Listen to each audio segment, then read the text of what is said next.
Every once in a while, in every aspect of life comes something that changes everything.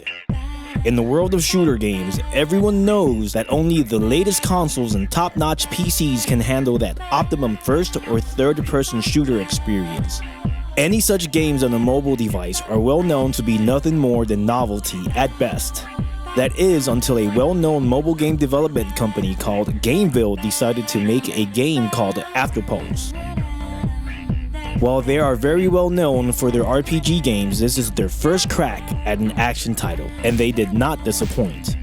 Afterpulse is by no means a novelty shooter. I stumbled upon it while searching for new games to play in the App Store on my new iPhone 6s Plus. I recently upgraded from a 5S and thought I should try out a few games that could really show off what this latest state-of-the-art mobile machine can really do by putting Apple's Metal API to work, especially on such a nice big Retina display. Since I usually read comments and reviews before downloading any app, I quickly skimmed through a good part of almost 1,300 submissions, and I was surprised by not only the high ratings, but also by the great accolades that most people wrote. Needless to say, I was intrigued. I quickly pressed the get button. Once the app was downloaded and opened, the first thing it asked was whether I wanted to sign in or simply log on as a guest. I decided to create an account. The process was fairly quick and easy, and in just a few minutes I was ready to rock and roll. The main menu consists of your player with his default weapon. You can turn him around all the way simply by swiping across the screen. Even from here you can see just how crisp and polished everything looks. The smoky, ominous light particles coming through the window hit your player at the right angle where you just know that some serious business is about to go down. All the way across the top, there are several symbols. From left to right, they are your energy bar, in-game money, gold bars, a checklist of goals, game rankings, awards, and game settings. Also notice the plus signs next to the first three. They are buttons to purchase any of them with real money through Microtransactions. I'll get into that later. On the left side of the screen, you have three buttons going vertically. From top to bottom, they are the event button, which I have not been able to access, but it's probably some sort of tournament or game streaming link. The shop button, where you buy all of your gear and weapons. And finally, the inventory button, where you can equip your player with anything you've earned from gameplay or bought with in-game money or through real money microtransactions. From here, you can also change your character's appearance. On the right side of the screen, we have a Halloween banner, which I'm sure changes every so often. And it offers special deals on packages you can purchase with real money through microtransactions. Below it is the multiplayer button option, which you're completely blocked from until you reach level 7 by playing the game's training mode. The first and really the only thing you can do at this point is click on the training option. Most maps are locked, but you'll unlock them as you progress through the ranks. The training mode consists of basically a free-for-all between you and about 7 bots. The first game is team-based, and it adopts a quick campaign-style tutorial where you follow a teammate who's showing you the ropes. If you're a seasoned vet to shooter games, this really shouldn't be so difficult. The hardest part for me has been getting used to the on-screen controller button. Besides leveling up, in this mode, you can earn lots of stuff from in-game cash and gold bars to weapons and gear via crate drops, similar to supply drops in Call of Duty. You'll notice that leveling up through these first few ranks is actually pretty easy. Controlling your player couldn't get any simpler. The left joystick button moves your player, the right swipe action moves your camera, and the shoot button also serves as your aim. Note, you can easily change your controller layout by either pressing pause during gameplay and control, or clicking on the settings icon on the upper right hand corner of your main menu, then clicking control. Movement in this game has been programmed very well and feels very fluid and intuitive. Due to the nature of on-screen playing, there is an amount of aim assist programmed into the game, but not to the point where kills just come automatically. Make no mistake, although the bots are pretty easy at first, as you progress through the ranks, they get more and more difficult. You even have boss-type bots who are sporting full body armor and heavy-duty LMGs who can be very difficult to kill. The AI in this game is some of the best I've seen to include the AAA shooter games on current gen consoles.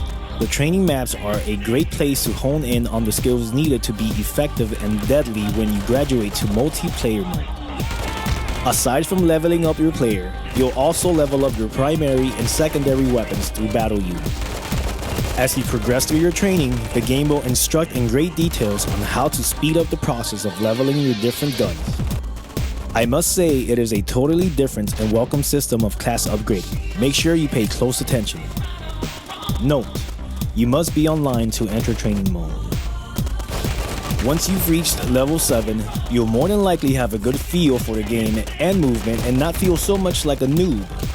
At this point, multiplayer battle unlocks and you can play online against real people in one of 2 modes. The first mode is Team Deathmatch, better known as TDM in the gamer community. The maps are basically the same as in training mode, which is not that bad considering that they are beautiful and perfectly crafted and engineered for the utmost of shooter game experiences.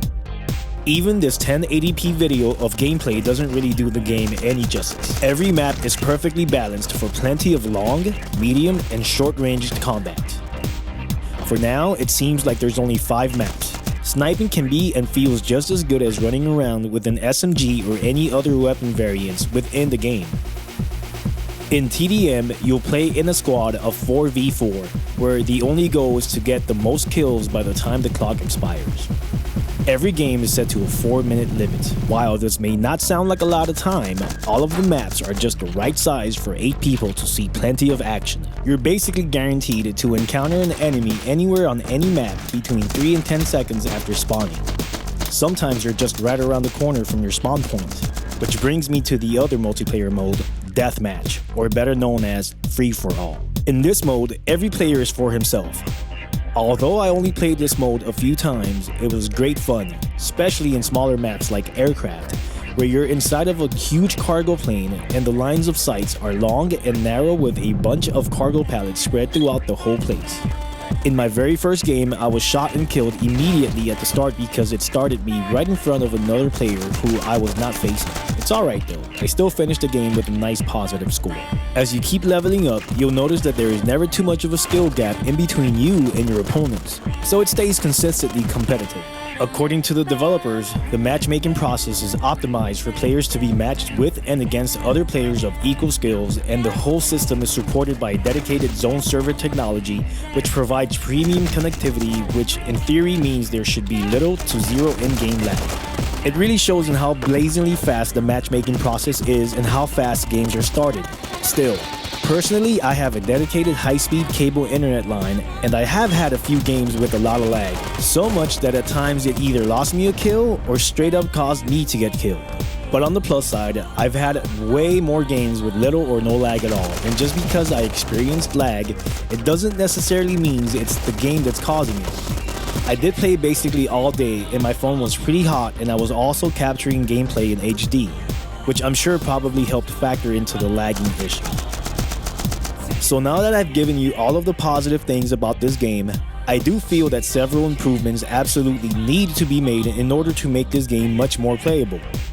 First, there is no jumping, climbing, or any movements besides walking or running. Maybe I'm just spoiled, but I do think that it's nice to be able to jump over a small box or climb up to a short ledge rather than having to walk around to the stairs.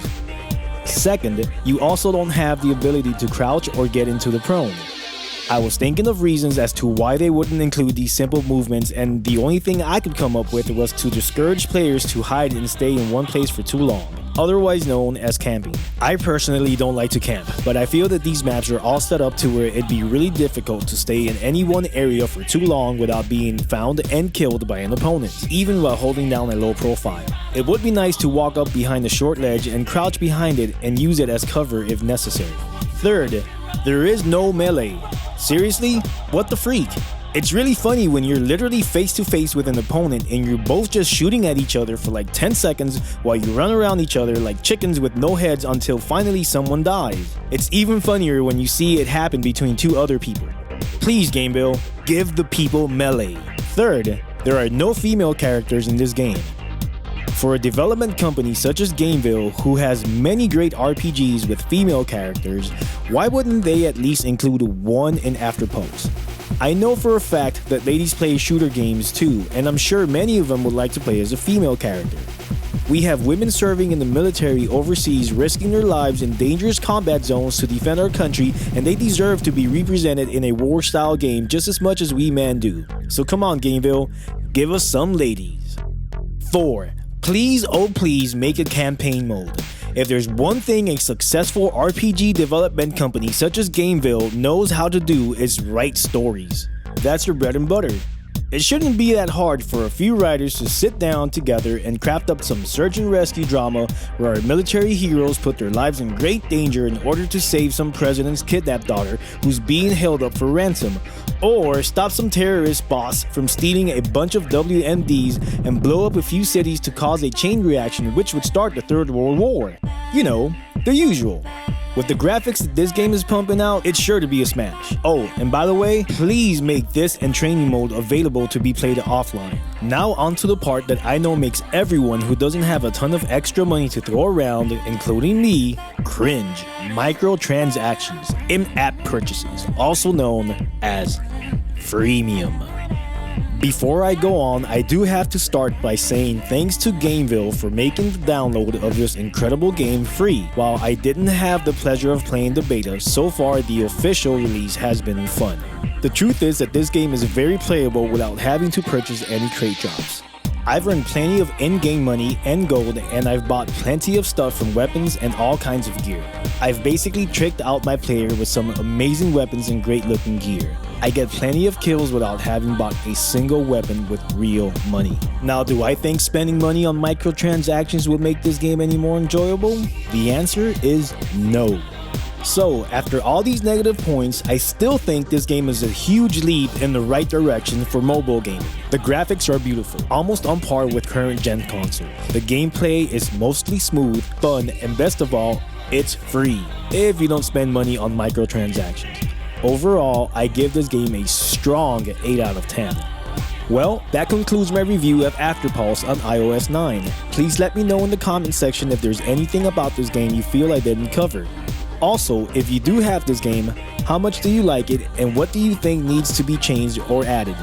Once again, thank you so much for watching. Please don't forget to thumbs up this video, subscribe, and most importantly, rock on!